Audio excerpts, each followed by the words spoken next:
민수기 1장 47절부터 54절 말씀입니다.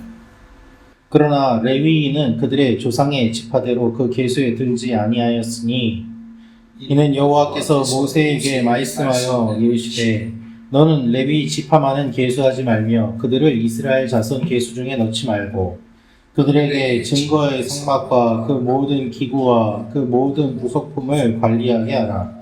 그들은 그 성막과 그 모든 기구를 운반하며 거기서 봉사하며 성막 주위에 진을 칠지며 성막을 운반할 때에는 레위인이 그것을 걷고 성막을 세울 때에는 레위인이 그것을 세울 것이요 외인이 가까이 오면 죽일지며 이스라엘 자손은 막사를 치되 그 진영별로 각각 그 진영과 군기 곁에 칠 것이나 레위인은 증거의 성막 사방에 진을 쳐서 이스라엘 자손의 회중에게 진노가 임하지 않게 할 것이라. 레위인은 증거의 성막에 대한 책임을 지킬지니라 하셨습니다. 이스라엘 자손이 그대로 행하되 여호와께서 모세에게 명령하신 대로 행하였더라. 아멘. 오늘 말씀은 레위 지파를 계수하지 말라는 하나님의 말씀이 기록되어 있습니다. 레위 지파가 어떤 일을 해야 되는지에 대한 이야기도 나와 있습니다. 오늘 이 말씀을 통해서 우리에게 주시는 하나님의 마음이 있는데 첫째로 우리가 알 수 있는 것은 각각의 역할이 다름을 알게 하옵소서입니다. 각각의 역할이 다름을 알게 하옵소서. 47절부터 49절 말씀 제가 다시 읽어드리겠습니다. 그러나 레위인은 그들의 조상의 지파대로 그 계수에 들지 아니하였으니 이는 여호와께서 모세에게 말씀하여 이르시되 너는 레위 지파만은 계수하지 말며 그들을 이스라엘 자손 계수 중에 넣지 말고. 하나님께서는 레위 지파를 계수하지 말라고 말씀하십니다. 왜 그럴까요? 지금까지 12지파를 계수한 이유는 20세부터 남자 싸울 수 있는 사람들을 확인하기 위함이었습니다. 즉 전쟁에 나가기 위한 사람들의 인구를 확인하기 위한 것이었다는 말씀입니다. 그런데 레위 지파는 세지 말라고 하신 것은 무엇인가 하면 레위 지파는 전쟁에 나가는 사람들이 아니다라는 것이겠죠. 이들은 그러면 무엇을 합니까? 성막에 관련된 것, 하나님의 일에 관련된 것, 그 일을 하는 존재들입니다. 그래서 레위 지파를 계수하지 않으면은 레위 지파가 빠지는데 그럼 레위 지파 대신에 어떻게 하면은 될까요? 그 레위 지파가 빠진 자리를 요셉의 두 아들인 에브라임과 므낫세가 메우게 됩니다. 원래 에브라임과 므낫세 둘을 한 것은 레위 지파가 빠지게 되니까 빠지는 대신에 하나를 더 넣어야 되지 않습니까? 그러니까 총 합해서 12로 주님이 만드시고 레위 지파는 하나 빼신 거예요. 자, 그렇게 해서 결국 싸울 수 있는 지파들은 따로 세우시고 예배와 봉사를 위한 지파를 따로 세우신 것이죠. 여기에서 우리가 알 수 있는 사실이 있습니다. 그것이 바로 역할이 각각 다르다는 것입니다. 싸워야 되는 사람들이 있고 성막을 지켜야 되는 사람들이 있는 것입니다. 이것은 어느 것이 좋고 어느 것이 나쁘다라는 의미가 아닙니다. 어떤 것은 더 높고 어떤 것은 낮은 그런 의미가 아닌 것이죠. 다르다는 것이 차별이 있다는 의미가 아닙니다. 여러분, 우리는 오해해서는 안 됩니다. 하나님의 일은 거룩하고 내가 하는 직장과 사업과 이런 일은 거룩하지 않은 것이다. 아니요, 하나님은 그렇게 구별하지 않으세요. 그냥 맡겨주신 역할이 다른 거예요. 목회는 거룩하고 그렇지 않은 일들은 그렇지 않다. 거룩하지 않다. 아니, 하나님이 다 맡겨주신 거룩한 일인데 그 영역이 교회의 목회로 나타나는 것이고 그 영역이 사회에서 내가 살아가는 영역으로 나타나는 것입니다. 하나님이 여러분에게 맡겨주신 일들은 다 거룩한 것이고 다 소중한 것입니다. 그것을 생각해야 되는 것입니다. 그래서 똑같이 하나님의 자녀인데 역할이 다를 뿐이지 그 안에서 높낮이가 있는 것이 아니라는 것이죠. 이것을 오해하면은 이게 계급화가 되게 됩니다. 이스라엘 백성들이 이것을 오해했기 때문에 나중에 계급화가 되지 않습니까? 대제사장과 서기관과 바리새인들, 그들은 하나님과 더 가깝고 그렇지 않은 사람들은 저 멀리 하나님과 멀어져 있는 것처럼 보는 이 여러 가지 일들, 부작용들이 일어나지 않습니다. 하나님은 우리에게 맞는 직분과 역할을 주십니다. 손이 있고 발이 있고 눈이 있습니다. 바울이 고린도 교회에 그와 같은 이야기를 하는 것입니다. 그래서 역할이 다름을 기억하고 오늘도 맡겨주신 일에 우리가 각자 최선을 다할 때 하나님의 영광이 드러나게 되는 것입니다. 우리의 각각의 역할이 다름을 알고 다른 사람 역할을 또한 부러워할 필요도 없고 맡겨주신 것들 최선을 다하며 하나님의 영광을 나타내는 여러분과 제가 되기를 원합니다. 두 번째로 알 수 있는 내용은 하나님께서 저주를 은혜로 바꾸어 주십니다. 하나님께서 저주를 은혜로 바꾸어 주십니다. 우리 50절 말씀 다시 한번 읽어보도록 하겠습니다. 시작. 그들에게 증거의 성막과 그 모든 기구와 그 모든 부속품을 관리하게 하라.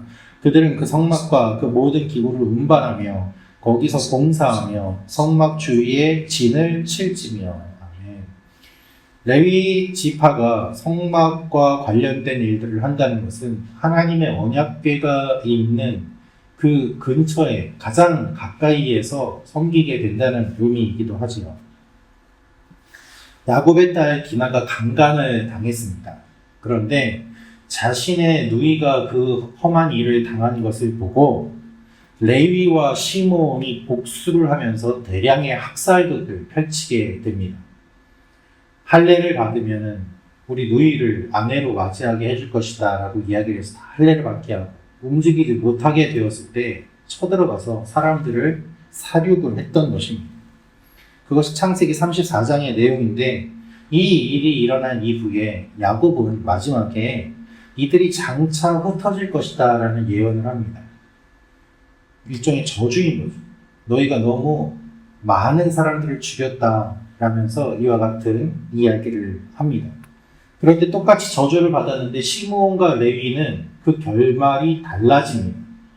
시므온은 나중에 시므온 지파가 인구가 크게 감소해서 자신들의 땅을 제대로 분배받지 못하고 유다 땅에 더부살이를 하게 되고 그리고 나중에 남유다와 북이스라엘로 갈라지게 될 때 북이스라엘 편에 서게 되면서 시므온 지파는 어느 순간 어디로 가는지 사라져버려요.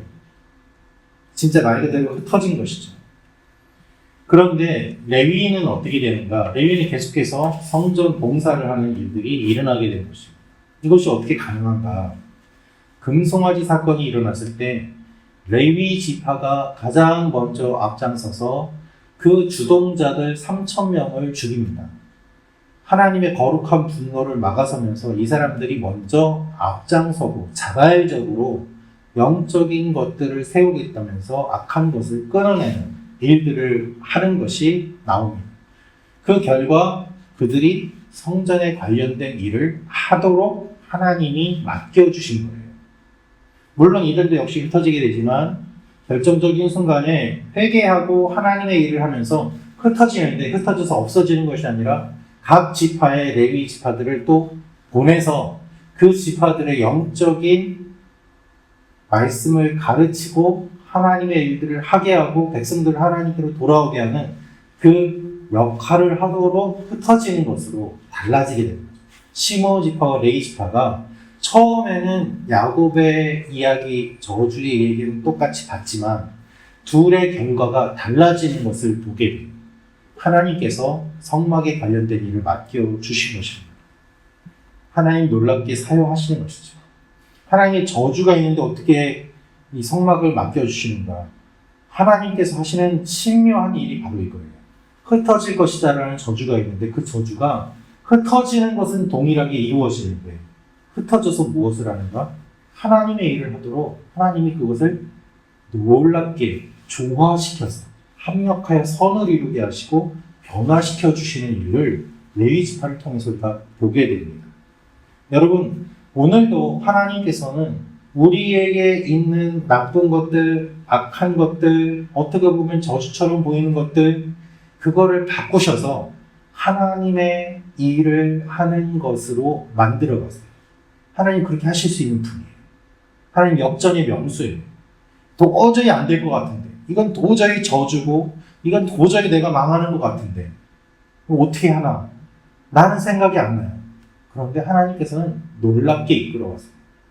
그래서 내가 망할 것 같은데 오히려 그것이 더 잘 되는 길이 되고, 내가 저주인 것 같은데 그것이 오히려 축복이 되는 그런 일들이 우리 신앙생활 가운데 얼마나 많이 일어납니다. 예수 그리스도의 십자가는 저주였습니다. 사람들은 십자가에 달려 죽기 싫었습니다. 가장 나쁜 사람이 달려 죽는 끔찍한 형벌이 십자가였습니다. 그러나 주님은 십자가를 구원의 도구, 은혜의 도구로 만들어 주지 않습니다. 하나님이 하시는 그 결정적인 클라이막스가 바로 십자가예요. 주님이 그렇게 하시는 것이 십자가를 통해서 드러난 것처럼 우리의 삶에도 그런 일들이 일어납니다. 여러분의 삶 가운데 일어나는 모든 일들 하나님이 사용하시면 축복으로 바뀔 줄로 믿습니다. 세 번째로 우리가 알 수 있는 내용은 영적인 영역을 지키는 사람이 되게 하옵소서입니다. 영적인 영역을 지키는 사람이 되게 하옵소서. 우리 51절, 52절 말씀을 다시 읽도록 하겠습니다. 시작. 성막을 운반할 때에는 레위인이 그것을 걷고 성막을 세울 때에는 레위인이 그것을 세울 것이요 외인이 가까이 오면 죽일지며 이스라엘 자손은 막사를 치되 그 진영별로 각각 그 진영과 군기 곁에 칠 것이다. 레위인은 성막을 이동하는 중요한 책임을 맡았습니다. 이제 이 이후에 진을 편성하고 행군하는 내용들이 나오는데, 이 성막이 움직이는 것에 따라서 각 지파들이 진영을 이루면서 이동을 하게 됩니다. 그 중심은 성막이었어요. 이동이 멈추면 성막을 다시 조립하고 그것을 세웁니다. 그리고 성막을 경비하게 되었습니다. 외인이 가까이 오면 죽이라고 합니다. 낯선 사람들, 무단 침입자들은 죽이라는 말씀입니다. 사람들이 많으니까 그 중에 사람들은 몇몇 사람들, 하나님을 깊게 생각하지 않는 사람들, 잘못된 호기심을 가진 사람들, 그런 사람들은 도대체 저 성막 안에 뭐가 있길래 저렇게 소중하게 여기나, 저 언약궤 안에 뭐가 있길래 저렇게 소중하게 여기나, 한번 몰래 들어가서 열어보자 할 수도 있는 것이거든요. 특별히 이방인들이 몰래 밤에 들어와서 성막을 헤집어 놓을 수도 있는 일이거든요. 그래서 하나님께서는 이것을 지키라. 그렇게 오는 사람들, 그들은 죽여도 된다고 강력하게 말씀을 하시는 것입니다. 영적인 영역을 지켜야 된다는 겁니다. 여러분, 영적인 영역이 우리의 삶의 중심입니다. 정신 잃으면 다 끝나는 것처럼 우리 영적인 것들을 잃어버리면 정말 끝나게 됩니다. 믿지 않는 사람들은 호랑이에게 물려가도 정신만 차리면 된다고 이야기를 하지만, 믿는 사람들을 그 표현을 어떻게 생각을 해야 되는가 하면, 우리가 호랑이에게 잡혀가도 영적인 것들을 붙잡으면 살 수 있는 것이죠. 마음만이 아니라 우리 영혼의 중심이 바르게 서 있어야 흔들리지 않고 하나님 앞에 나아갈 수 있고 살아날 수 있습니다. 무릇 지킬 만한 것보다 내 마음을 지키라. 생명의 근원이 이에서 남이니라 말씀하시지 않았습니다. 우리 영적인 영역이 무너지면 모든 것이 무너집니다. 반대로 잘 사는 것처럼 보여도 영적인 영역이 무너지면 잘 사는 것이 아니라는 것임을 우리 기억해야 되는 것이죠.